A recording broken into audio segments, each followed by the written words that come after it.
I thought I'd show you a classic butchery technique and demystify that butcher's knot.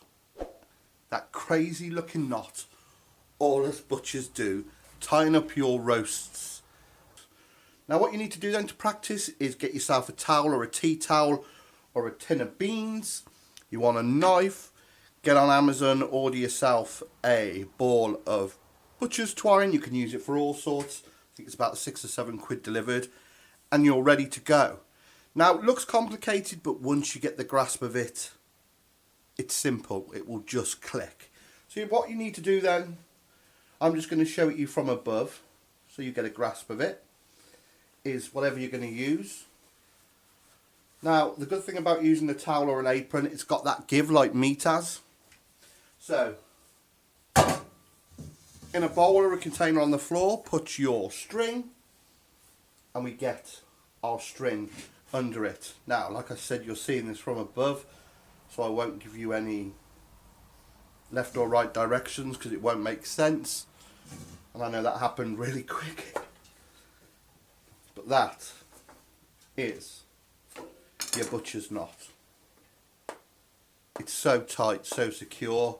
Okay then, so what we want to do then is get our towel, our tea towel, most common owl in Britain, or our apron or our tin of beans, put our string underneath, as you can see, and just lay it on top. So we got the long end and the short end.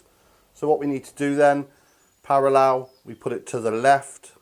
As you can see, while I'm holding it in between my finger and my thumb, we put the end over the thumb, and that makes a loop, and we go down through it. So there's our basic knot. Let's see if I can pull this tight with the camera in the way, and you ease it up and you pull it down, and that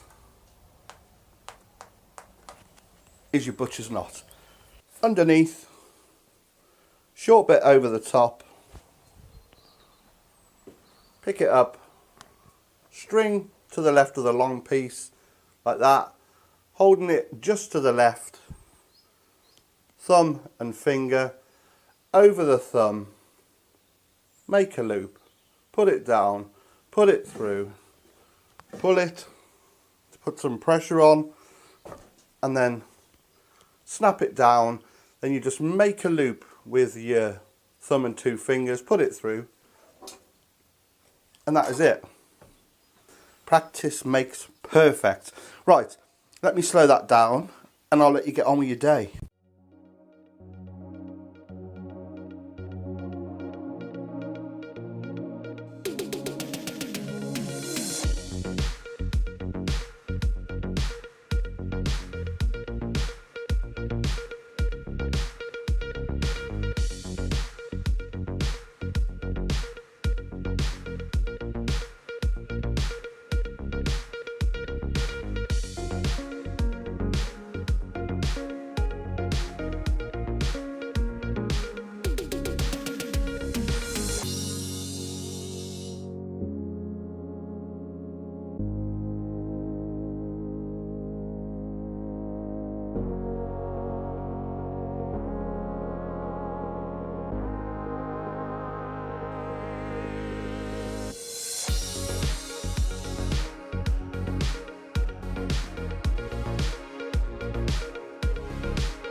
Practice makes perfect. Get online, get a ball, roll up a towel or whatever, and get practicing. You'll be surprised where you can use this knot.